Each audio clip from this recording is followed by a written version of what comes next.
পবিত্র কালামে পাকে আল্লাহ রাব্বুল আলামিন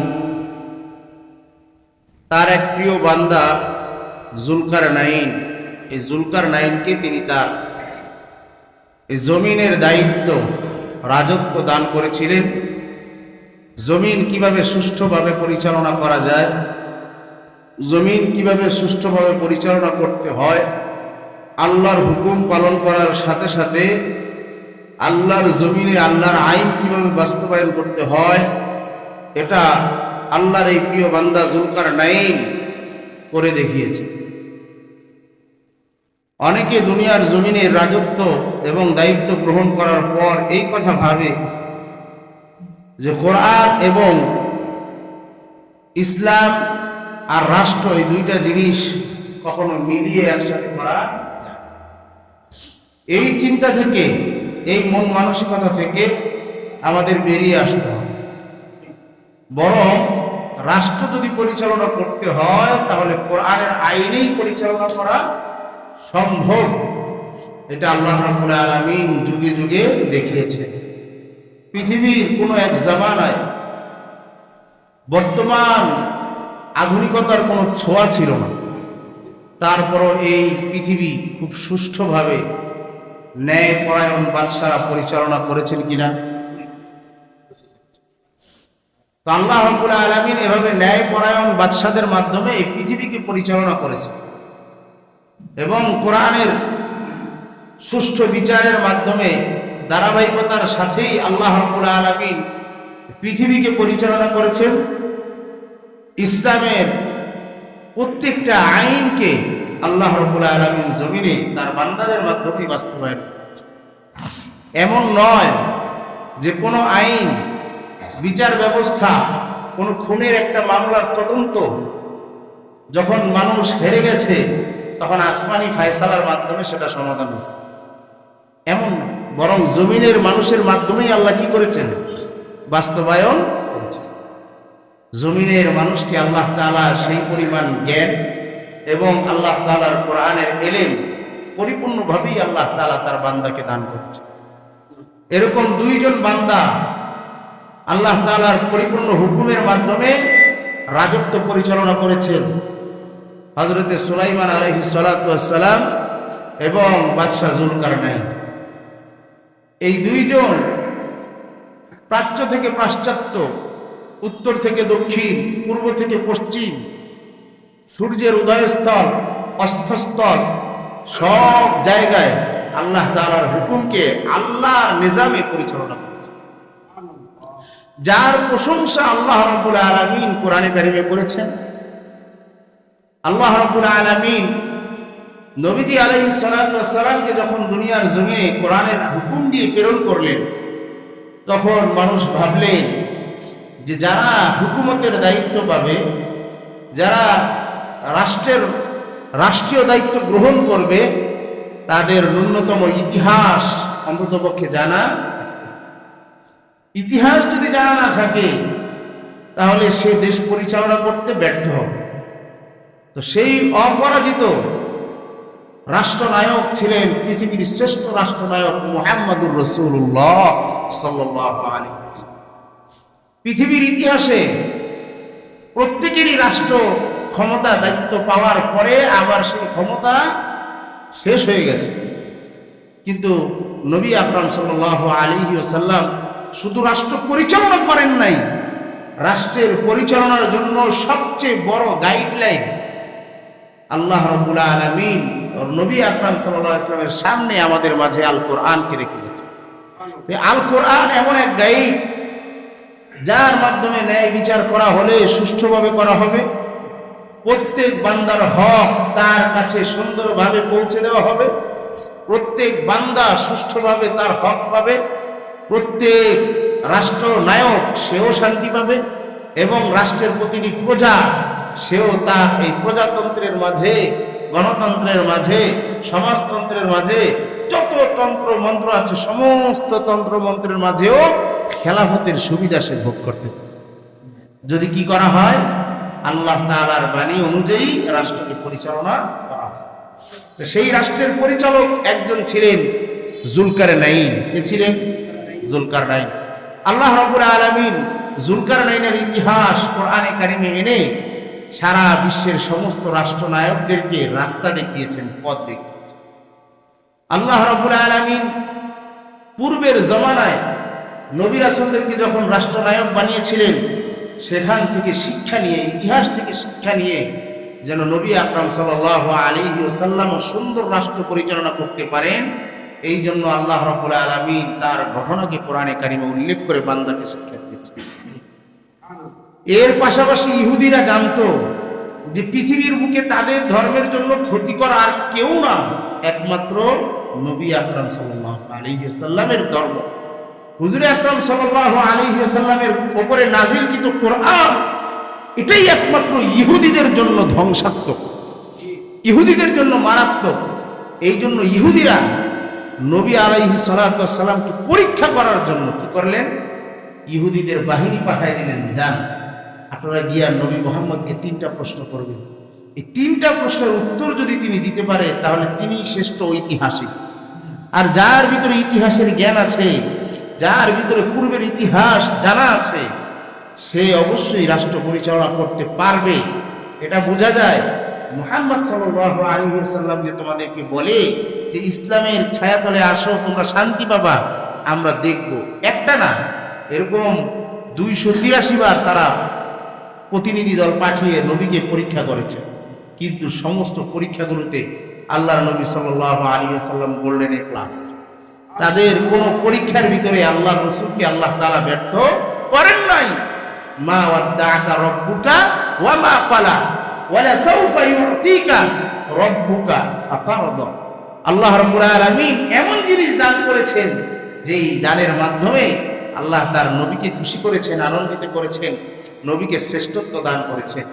ইহুদিরা নবী আলাইহিস সালাতু ওয়াস সালামের দরবারে আসলো, 3টা প্রশ্ন ছুড়লেন।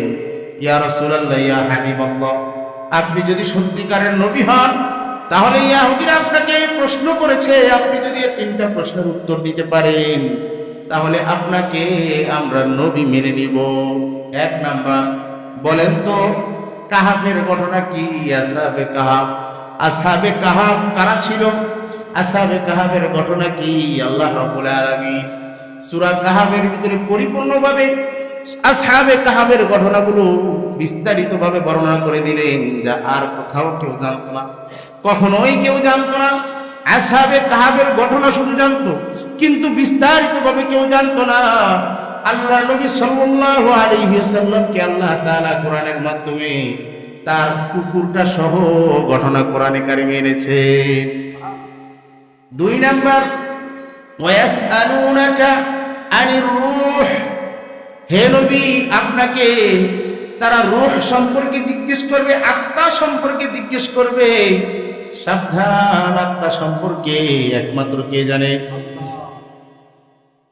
আত্মার সম্পর্কে যদি আপনাকে দেয়, আপনার আত্মার সম্পর্কে যদি আপনাকে প্রশ্ন করে, আর যদি আপনি উত্তর দিতে যান, ইহুদিরা বুঝে ফেলবে 2টা প্রশ্নের উত্তর পারবে, আর একটা প্রশ্নের উত্তর নবী নিজ থেকে দিবে না। কুলিল আমরু, নিশ্চয়ই আল্লাহ রাব্বুল আলামিন রূহ সম্পর্কে কে জানেন? ইয়াসআলুনাকা আনির রূহ, আপনি বলে দেন এটা মিন আমরিল্লাহ। রূহ এটা হলো আল্লাহ তাআলার হাতে, একমাত্র আল্লাহ রাব্বুল আলামিন জানে রূহ এটা কখন আসে কখন যায়। কেউ বলতে পারবো আমরা? কখন মানুষের জীবন আসে, কখন যায়, কখন মানুষের প্রাণ পাখিটা চলে যায়, আল্লাহ রাব্বুল আলামিন সুলাইমান আলাইহিস সালাতু ওয়াস সালামের এক ঘটনা থেকে বান্দাকে বোঝাচ্ছেন। সুলাইমান আলাইহিস সালাতু ওয়াস সালামের দরবারে একদিন হযরতে আজরাইল আলাইহিস সালাতু ওয়াস সালাম বড় বড় চোখ করে বসে আছে, পাশেই ছিল এক বান্দা। তো এ বলতেছে, ওগো সুলাইমান নবী, আপনারা তো আল্লাহ অনেক ক্ষমতা দিছে, আপনি আমার আজরাইল থেকে সরায় চীন দেশে পাঠান। কই পাঠায় দেন? চীনের ভিতরে একবারে সমুদ্রের মাঝখানে একটা দ্বীপ আছে, ওই দ্বীপে আমার রেখে আসে। তো আল্লাহর নবী তার প্রজাদের কথা তো কিছু করতেই হয়, বাস মিয়া পাঠায়া দিয়া ওইখানে সুন্দর মতন সেবে তাকে রাইখে আসে। আজরাইল আলাইহিস সালাম নাই, গেল কই? তো হযরতে আজরাইল আলাইহিস সালাম কিছুক্ষণ পরে আসলেন। কি ব্যাপার, চোখ মুখ তোমার এত পেরেশান কেন? আরে আল্লাহ রাব্বুল আলামিন হুকুম দিছে এত সেকেন্ডের ভিতরে, এই সময়ের ভিতরে এই বান্দার জান কবজ করতে। কেন আমি পেরেশান, এই বান্দা তো বসে রয়েছে আপনার দরবারে, আমি কিভাবে আর জান কবজ করব? তা আমি বড় বড় চোখ করাতে সে ভয় পাইছে যে তার আজরাইল আইসা পড়ছে, এই জন্য সে আপনার কাছে রিকোয়েস্ট করছে আপনি যেন তার ওই চীনে পাঠায়া ওই দ্বীপে হেফাজতে রাখেন। আল্লাহ তো লেখা রাখছে তার জান কবজ হবে কোথায়? ওই চীনের দ্বীপে। আর আমি পেরেশান, পয়সা দিছে আপনার দরবারে, এইখানে তো তার মৃত্যু লেখা না, কিভাবে? তা আমি যখন বড় চোখ করলাম, সে ভয় পায় আপনার কাছে বললো, আর আপনিও তারে জিন দিয়া নিয়ে ওইখানে রেখে আসলেন। এবার জান কবজ করতে আমার সহজ হয়েছে কি, আমি ওইখান থেকে জানটা কবজ করে নিয়ে আসলাম। قل إن الموت الذي تفرون منه فإنه ملاقيكم ثم تردون إلى عالم الغيب والشهادة। তুমি যেখানেই পলায়ন করো মৃত্যু তোমাকে ধরবেই, কোনোভাবে মৃত্যু থেকে পলায়ন করা যাবে না। কে বলছেন? আল্লাহ বলছেন। ফায়ুনাব্বিউকুম, তারপরে তোমাকে তোমার মৃত্যুর পরে আবার আল্লাহ তাআলা জীবিত করবেন এবং জানিয়ে দিবেন তুমি কি করেছিলে। তুমি দুনিয়ার জমিনে কি ভালো করেছিলে না খারাপ করেছিলে, এগুলো সব ভিডিও ফুটেজ আছে না? হ্যাঁ, এইচডি ক্যামেরার চেয়ে আরো দামি কোনো ক্যামেরা থাকলে নাম বলতাম, কিন্তু আল্লাহ রাব্বুল আলামিনের কাছে এমন ভাবে আছে যে সব কিছু এত পরিষ্কার, 3D যেমন পরিষ্কার এর চাইতেও বেশি পরিষ্কার। আল্লাহ রাব্বুল আলামিন যুলকারনাইন সম্পর্কে আমার নবীকে যখন প্রশ্ন করা হলো, তো আল্লাহ তাআলা শিখাই দিলেন, আপনি বলে দেন সাআতলু আলাইকুম মিনহু যিকরা। তোমরা আমাকে যুলকারনাইন সম্পর্কে প্রশ্ন করছো, যদি আসহাবে কাহাফ আর যুলকারনাইন সম্পর্কে নবী উত্তর দিতে পারে তাইলে সত্যি নবী, আর যদি রূহ সম্পর্কে, আত্মা সম্পর্কে কোনো প্রশ্নের উত্তর দিতে না পারে তাইলেও সত্য নবী, আর যদি তিনোটার উত্তর দিয়ে দেয় তাইলে নবী মিথ্যা। এই পেছে কে পড়বে কোন? বুঝেন না কেন? কিছু কিছু প্রশ্ন আছে না, যে সমস্ত প্রশ্নগুলো মানুষকে বিপদে ফেলায়। আমাদের মুস্তফা আল হোসাইনি নোয়াখালীর অনেক বড় একজন আলেম ছিল, তো ওনাকে এক নাস্তিক প্রশ্ন করেছিলেন যে আপনাকে আমি একটা প্রশ্ন করব, যে আপনার এক কথায় উত্তর দিতে হবে, হয় হ্যাঁ নয় না। এই প্রশ্নের উত্তর কি সহজে দেওয়া সম্ভব? তা উনি বলছে ঠিক আছে, তাইলে আমি আগে আপনাকে প্রশ্ন করি, আপনিও এই উত্তর দিবেন। আলেম মানুষ তো, বিচক্ষণ মানুষ ছিলেন, আমাদের বাংলার গৌরব মুস্তফা আল হোসাইন সাহেব। আল্লাহ তাআলা তার কবরকে জান্নাতের উঁচু মাকাম স্থানে পরিণত করেন, তার উচ্চ মর্যাদা আল্লাহ তাআলা বৃদ্ধি করেন। উনি বলতেছেন আগে আমি প্রশ্ন করি, আপনি উত্তর দেবেন। ঠিক আছে বলেন। এত বড় একজন স্কলারশিপ, সে টেলিভিশনে সবসময় বক্তব্য দেয়, কিন্তু নাস্তিক। ওনারা বলছে আচ্ছা বলেন তো, আপনার আব্বাই যে আগে জুতা চুরি করতো এখনো কি করে? এক কথা উত্তর দেন। যদি বলে যে হ্যাঁ, বিপদে না।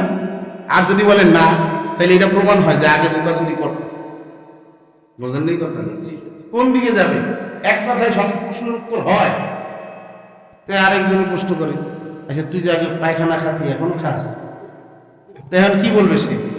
যদি বলে হ্যাঁ তাইলেও বিপদে, যদি করেন না তাইলেও তো প্রমাণ হয় তুই আগে খাবি। সব কথার প্রশ্নের উত্তর কি হয় না, এক কথায়। যাই হোক, ইহুদিরা এরকম ভাবে নবীকে পেঁচাইতে চাইল যে 3টা প্রশ্ন করবা, যদি উত্তর সবগুলোর দিতে পারে তাইলেও বিপদে, আর যদি সবগুলো উত্তর না দিয়ে তাইলেও বিপদে। আবার এটাও বলে দিছে দাঁড়াও, 2 প্রশ্নের উত্তর দিবে, 1 প্রশ্নের উত্তর দিবে না, তাইলে নবী। আল্লাহর নবী সাল্লাল্লাহু আলাইহি ওয়াসাল্লামকে আল্লাহ তাআলা ওহী পাঠিয়ে দিলেন, হে নবী আপনি বলে দেন সাআতলু আলাইকুম মিনহু যিকরা, অবশ্যই অবশ্যই আমি কিছু বর্ণনা তোমাদেরকে শোনাবো যুলকারনাইন সম্পর্কে। আল্লাহ রাব্বুল আলামিন হযরতে যুলকারনাইন সম্পর্কে কোরআনে কারিমে অনেকগুলো আয়াত এনেছেন। সূরা কাহফের শেষ দিকে যুলকারনাইন এমন একজন বাদশা ছিলেন যিনি যুগে যুগে তার রাষ্ট্রের সংস্করণগুলো তিনি করেছেন। তার রাষ্ট্রের ভিতরে কত ইহুদি খ্রিস্টান ছিল তাদের বিরুদ্ধে তিনি যুদ্ধ করেছেন। তিনিও একজন ঈসা আলাইহিস সালাতু ওয়াস সালামের ধর্মের ছিলেন।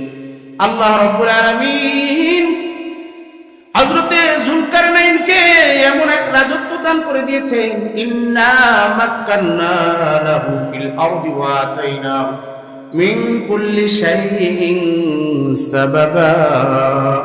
আল্লাহ রাব্বুল আলামিন বলেন, যুলকারনাইন আমার একজন এমন বান্দা ছিল যেই বান্দাকে আমি জমিনের ভিতরে ক্ষমতা দান করেছিলাম। ওয়া আতাইনাহু মিন কুল্লি শাইইন সাবাবা, জমিনের যত উপকরণ আছে, জমিনে চলতে যত উপায় উপকরণ লাগে আমি তাকে সব দান করেছি। বাদশা হইলেই তো হবে না, খাদ্য নাই, বাদশার কাছে কি নাই, খাদ্য মজুদ নাই, প্রজাদের ক্ষুধা নিবারণ কিভাবে করবে? এই বাদশা তো বাদশাহীগিরি করতে পারবে, প্রজাদের চাহিদা পূরণ করতে পারবে না। তো আল্লাহ রাব্বুল আলামিন হযরতে যুলকারনাইনের হাতে পরিপূর্ণ উপায় উপকরণ দিয়ে দিন, যা কিছু দরকার এই কার্য উপকরণের যা দরকার সব কিছুই তাকে দান করেছে। এবং ইনি এগুলো আল্লাহ তাআলার হুকুমে যেখানে যা প্রয়োজন তা ব্যবহার করেছে। জমিনে তাকে যা কিছু দিয়েছেন এই সব কিছুই তিনি এগুলো বিজয়ের জন্য, দেশ জয়ের জন্য সব কাজে লাগিয়েছে। এমন না শুধু ওই যে বেগম পাড়ায় বাড়ি বানাইছে, হ্যাঁ, নিজের জন্য কিছু রাইখে দিছে। বাদশাহ এখন তো বাদশারা এটাই করে, দুনিয়ার বাদশাহ যারা নিজের চিন্তা আগে করে, উম্মতের চিন্তা পরে করে। আর ওমর রাদিয়াল্লাহু তাআলা আনহু নিজের একটা গোলাম মনে করতেন। কি মনে করতেন? গোলাম মনে করতেন। এই কথাই আমি বুঝাইতে চাইতেছি যে আল্লাহ রাব্বুল আলামিনের কোরআনের বিচার যদি হয় তাহলে দেশের প্রধানমন্ত্রী দেশের বাদশাহ নিজেকে কি মনে করবে? খাদেম মনে করবে, গোলাম মনে করবে। যখন বাদশাহ নিজেকে গোলাম মনে করবে তো ওই দেশে আর কোনো প্রজা ক্ষুধার্ত থাকবে না, গরিব থাকবে। আপনি চিন্তা করেন, করোনাকালীন সময় আমাদের দেশে প্রতি শতকরা 60% মানুষ তাদের প্রয়োজনীয় জিনিস পাইতেন না। ধরেন দরিদ্র হয়ে গেছে, যারা বিশেষ করে মধ্যবিত্ত ছিল আর মধ্যবিত্ত ছিল না, সব গরিব হয়েছে। এখন কিছুটা কমে কমে প্রতি 20 জনের ভিতরে 4 জন মানুষ পাবেন, প্রতি 5 জনের ভিতরে 1 জন পাবেন যে তার প্রয়োজন সে পরিপূর্ণ মিটাতে পারে না। একটা ছেলে যাকে একটা ভালো ভার্সিটিতে পড়ালে সে দেশের একটা সম্পদ হবে, এই বাবাটা ব্রেন থাকার পরেও এই সন্তানটাকে ভালো একটা প্রতিষ্ঠানে পড়াতে পারছে। শুধু খাইলেই নয় ভাই, খাওয়া এটা দিন যাবে, পান্তা ভাত ঠিক খাইলেও দিন যাবে, আর আজকে শুক্রবার দিন গরু গোশ মুরগি আরো যদি কিছু খায় তাহলে দিন যাবে। বাকি একটা মানুষের সার্বিক প্রয়োজন এই জিনিসগুলো লক্ষ্য করতে হবে। সার্বিক প্রয়োজন কি জিনিস? আজকে দেখেন সারা বিশ্বের ভিতরে প্রয়োজন অনুপাতে মানুষের আয় নাই, বিভিন্ন ব্যবসা বাণিজ্যগুলো বন্ধ হয়ে যাচ্ছে। মানুষ তার কর্মস্থান ছেড়ে এখন ভিন্ন দেশে পাড়ি জমাচ্ছে। কেন? যে আমাদের আয়ের উৎসগুলো আমাদের রাষ্ট্রের পক্ষ থেকেই অনেক ব্যবস্থাপনা বন্ধ, যার কারণে নিম্ন আয়ের মানুষগুলো আরো নিম্ন হচ্ছে, অধিক আয়ের মানুষগুলো আরো আঙুল ফুলে কলা গাছ হচ্ছে। কেন?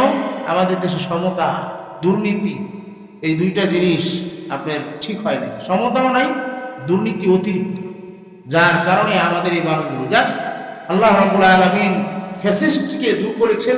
এখন হয়তো ভবিষ্যতে আমরা আশা করি আল্লাহ তাআলা যেন আমাদের এই দেশের ভিতরে একটা সমতা দান করেন, প্রত্যেকটা মানুষকে চলার জন্য, জীবন যাপনের জন্য একটা উপায় উপকরণের ব্যবস্থা করে দেন। তো আল্লাহ রাব্বুল আলামিন কোরআনে কারিমে বলতেছেন, হাত্তা ইযা বালাগা মাগরিবাশ শামসি ওয়াজাদাহা তাগরুবু ফি আইনিন হামিয়াতিন ওয়া ওয়াজাদা ইনদাহা কওমা। যুলকারনাইন তিনি সূর্যের আস্থা চলে গেলেন, ওখানে পৌঁছে যখন তিনি দেখলেন সূর্যকে ডুবতেছে ডুবতেছে, বা ওই সময় এমন একটা কওমের সাথে তার দেখা হলো। কুল্লা ইয়া যাল করনাইন, তারা যুলকারনাইনকে বলল, হে যুলকারনাইন, আমরা জুলুম করেছি, পাপ করেছি, অন্যায় করেছি, ইম্মা আন তুআযিবা ওয়া ইম্মা আন তাত্তাখিযা ফীহিম হাসনা। আমাদের দেশে জুলুম যদি কোনো দেশে বেড়ে যায় সরকার কি করে? পুলিশ সেনাবাহিনী ওইখানে পাঠায়া পরিস্থিতিকে নিয়ন্ত্রণে আনে।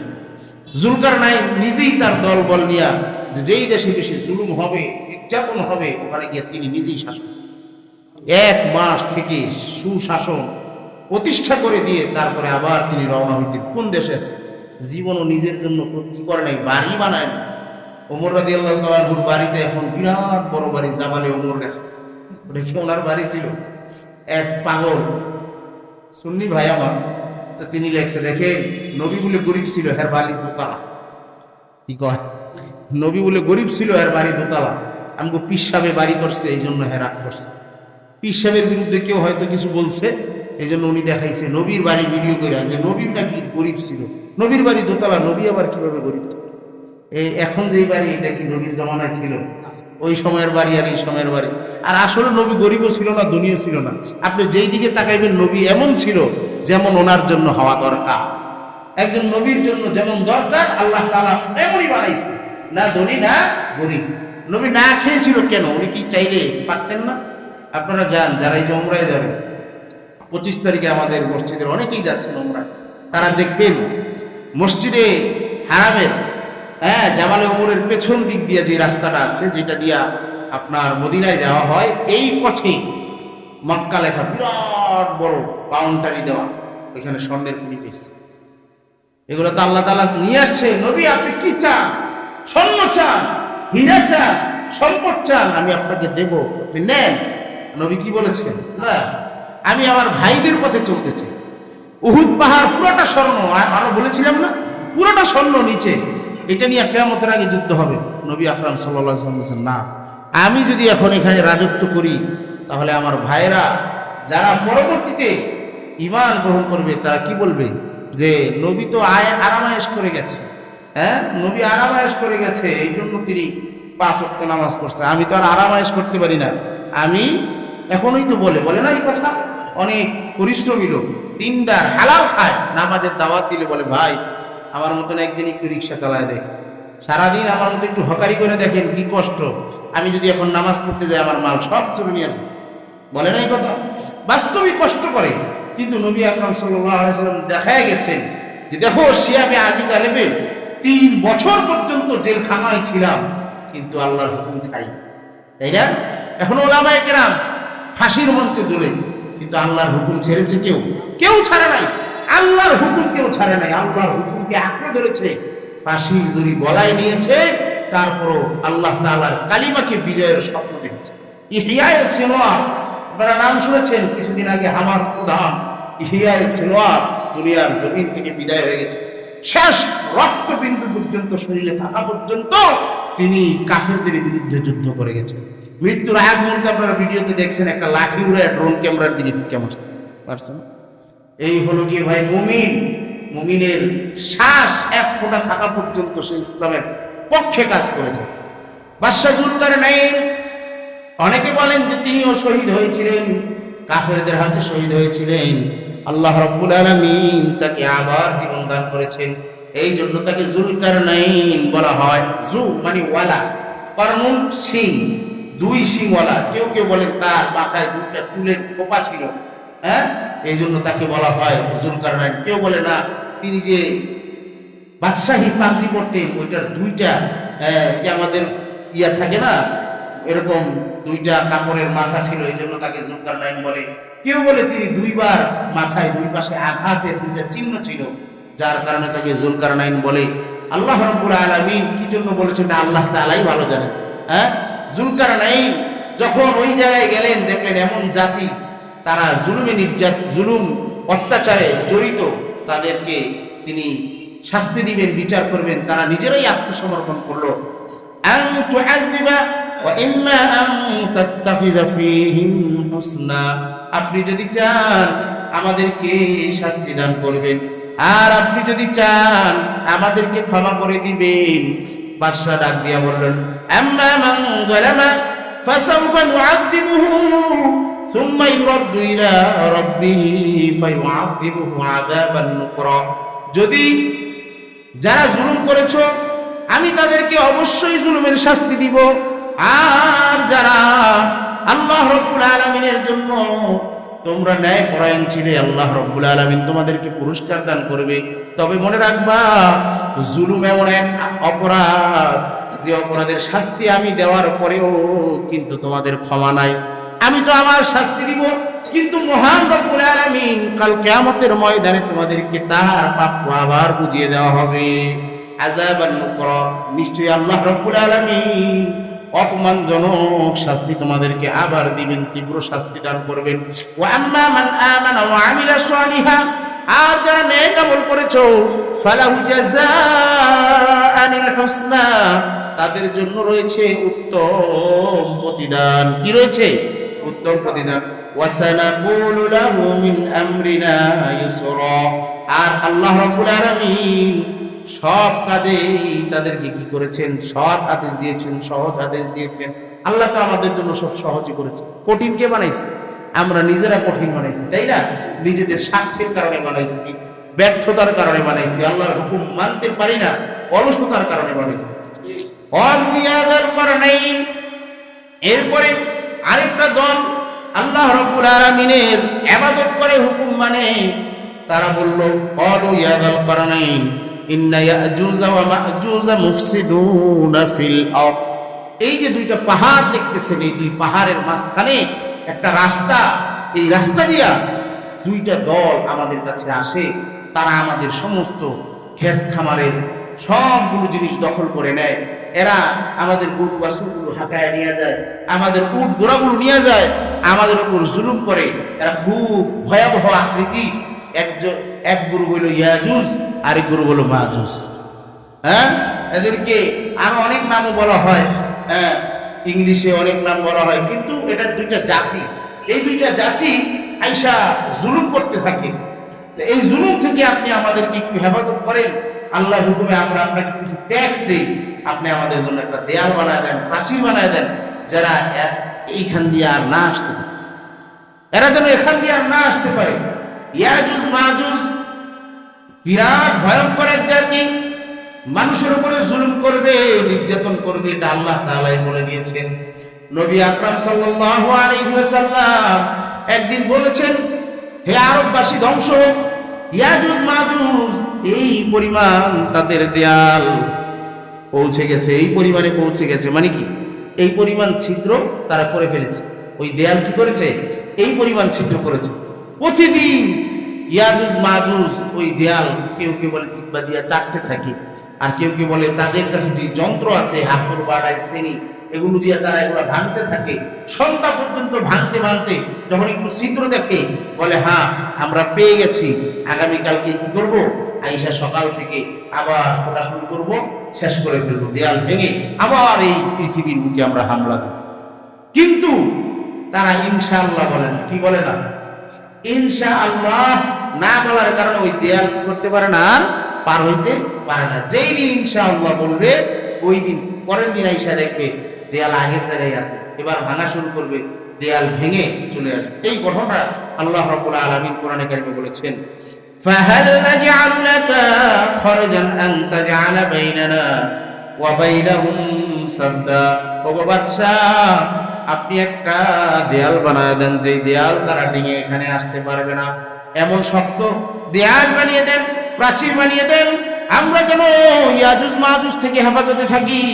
হযরতে খিজির আলাইহিস সালাতু ওয়াস সালাম বললেন, ওয়ালা মা মাক্কান্নি ফীহি রাব্বি খায়রুন, আল্লাহ তাআলা আমাকে যা দান করেছে এটাই আমার জন্য উত্তম।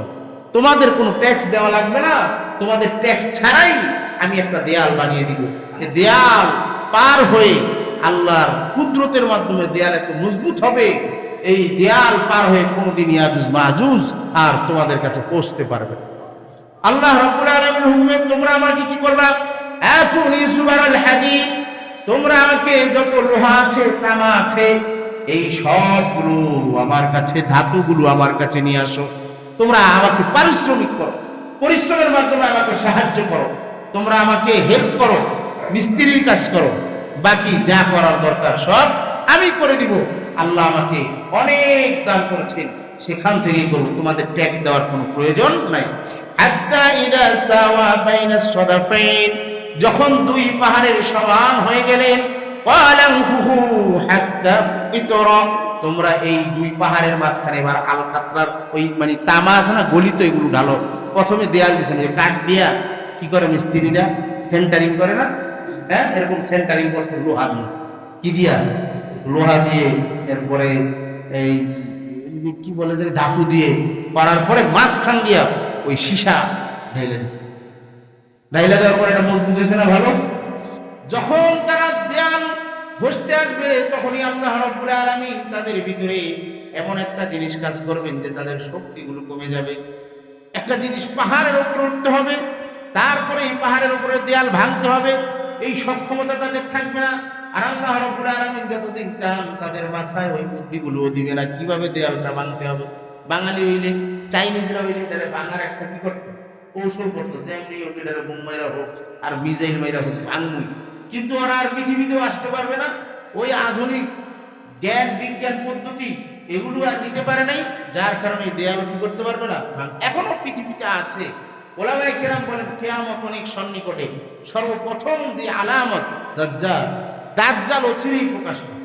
দাজ্জাল কিভাবে অচিরেই প্রকাশ পাবে? দাজ্জাল তো মোটামুটি আমরা কম দেখিনি, অনেক দাজ্জাল দুনিয়াতে অলরেডি দেখে ফেলেছি। আর মেন দাজ্জাল আশা বাকি আছে, যেটা আমাদের ঈমান নিয়ে যাবে। এতদিন যেটা আছে এটা আমাদের ঈমান মোটামুটি ধরে রাখতে পারলেও আমাদের আমল যা আছে সব নিয়ে গেছে। এই যে জুমার নামাজ পড়তে আসছেন, ঈমান আছে মিলেই আসছে, তাই না? কিন্তু এরপরও বেঈমানের সংখ্যা বাড়ায় দিয়েছে।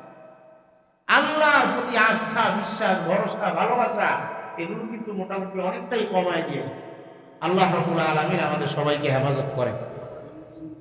হযরত যুলকারনাইন তারপরে তাদেরকে ঘোষণা দিয়ে দিলেন, দেখো এই দেয়াল তো আমি করে দিলাম, কিন্তু দেয়াল করে দিলে কি হবে? আমার আল্লাহ যখন চাবেন, আমার আল্লাহ যখন ইচ্ছা করবেন, তখন একদিন না একদিন তারা এটা ভেঙে ফেলবে। যখন তারা আল্লাহর নামে ইনশাআল্লাহ বলে যাবে, পরের দিন যখন আসবে আয়েশা দেখবে যে না আগের জায়গায় আছে, সেই দিন তারা পৃথিবীর ভিতরে আসবে। এক গ্রুপ আসবে, ইয়াজুজের গ্রুপ আসবে, নদীর ভিতরে চুমুক দিবে, বলে এমন খাওয়া খাবে, তাদের দল অনেক বেশি। সমুদ্রের ভিতরে পানি ছিল, পরের গ্রুপ আইসা জানবেই না এটা যে কোনো সমুদ্র ছিল। দুনিয়ার সব সমুদ্রের পানি যদি খায় ফেলে, তারা তো নিজের পানিও খায় ফেলে, তাই না? পানি পাবে কোথায়? পানি নিয়ে যাবে। গরু আমরা একটা কাটলে মোটামুটি মসজিদের সবাই এক টুকরা করে পাবো, তাই না? এক টুকরা, দুই টুকরা, অথবা বেশি হইলে 1 কেজি করে পাবো। কিন্তু এরা তো একজনই এক গরু খায় ফেলবে। দুনিয়াতে আর পশু পাখি এই পরিমাণ আসতেও পারবে না। ঈসা আলাইহিস সালাতু ওয়াস সালাম পর্যন্ত এদেরকে প্রতিহত করতে পারবে। ঈসা আলাইহিস সালাতু ওয়াস সালাম সবাই নিয়ে এক পাহাড়ে আশ্রয় নেন। পরবর্তীতে যখন এই আযাব এমন ভয়াবহ হয়ে যাবে, তাদের জুলুম যখন মানুষের উপর বেশি হয়ে যাবে, আল্লাহ রাব্বুল আলামিন এই জুলুমের কারণে, জুলুম তো আল্লাহ পছন্দ করেন, জুলুমের কারণে বান্দার চোখের পানির বিনিময়ে আল্লাহ রাব্বুল আলামিন তাদের উপরে দয়া, আল্লাহ রাব্বুল আলামিন ইয়াজুজ মাজুজের মাঝে একটা ভাইরাস দিয়ে দিবেন, করোনার মতো একটা ভাইরাস দিয়ে দিবে। ওই ভাইরাসে সব মারা যাবে। সব যখন মারা যাবে, এবার তো পৃথিবীর মানুষের জন্য আরো কষ্ট হয়ে যাবে। এদের যে ভাইরাসগুলো এখানে আসার ভয়, তাই না? এরপরে এগুলোর যে খাটাস, এগুলোর দুর্গন্ধ তো মানুষের জন্য বসবাস করা বড় কষ্ট হয়ে যাবে। তারপরে আল্লাহ রাব্বুল আলামিন একটা পাখি পাঠাবেন, যে পাখিগুলোর লোক থাকবে বড় বড়, ঠোঁট থাকবে বড় বড়, তারা উট পাখি অথবা যে কি বলেন শকুন, শকুনের মধ্যে এক জাতীয় পাখি পাঠাবেন। এরা এদের দেহগুলো নিয়ে পৃথিবী অনেক দূরে, যেখানে মানুষের কি নাই, কোনো চলাফেরা নাই, বসবাস নাই, এমন জায়গায় নিয়ে এটা ফেলবে। তারপরও ভাইরাস শেষ হবে না। এই ভাইরাসকে শেষ করার জন্য আল্লাহ তুমুল এক বৃষ্টি দিবে, নঝড়ে বৃষ্টি, যা ঝরতেই থাকবে, ঝরতেই থাকবে। বৃষ্টি পড়তে পড়তে পড়তে মনে করেন মানুষের সাগর সমুদ্র যেমন হয়ে যায় এমন হবে। পরে পৃথিবীকে সব ধুয়ে মুছে সাফ করে ফেলবেন। এবার স্বচ্ছ এক পৃথিবী আল্লাহ তাআলা তার বান্দাদেরকে উপহার দিবেন। যেই স্বচ্ছ পৃথিবীর ভিতরে যখন ফল মূল হবে, এই যে ভাইরাস চলে গেছে, এবার ফল মূল যখন হবে, বলে একটা ডালিম এত বড় হবে যে ডালিম খায়া খোসাটা ফালাইলে ওই খোসাটার নিচে অনেকগুলো পরিবার একসাথে বসবাস করে, বুঝছেন নি? একটা ছাদের মতো হয়ে যাবে, এত বড় যে খোসার নিচে মানুষ বসবাস করতে পারে। আল্লাহ রাব্বুল আলামিন আমাদের সবাইকে বুঝার তৌফিক দান করেন। শেষ করতে পারিনি, অনেক লম্বাই দিয়ে সময় শেষ। আল্লাহ চায় তো কোনো জুমায় আবার আলোচনা করব। আল্লাহ রাব্বুল আলামিন আমাদের সবাইকে ক্ষমা করে দেন। এই যেই কথাগুলো বললাম, ঈমানের কথা, তাই না? আল্লাহর উপরে পরিপূর্ণ ঈমান আনতে হবে। বাদশা যুলকারনাইন যেমন পরিপূর্ণ ঈমান এনে আল্লাহর উপরে ভরসা করে চলেছেন, আমাদেরকেও আল্লাহ তাআলা সেইভাবে ঈমান পরিপূর্ণ রেখে চলার তৌফিক দান করেন। ওয়া আখিরু দাওয়ানা আলহামদুলিল্লাহি রাব্বিল আলামিন।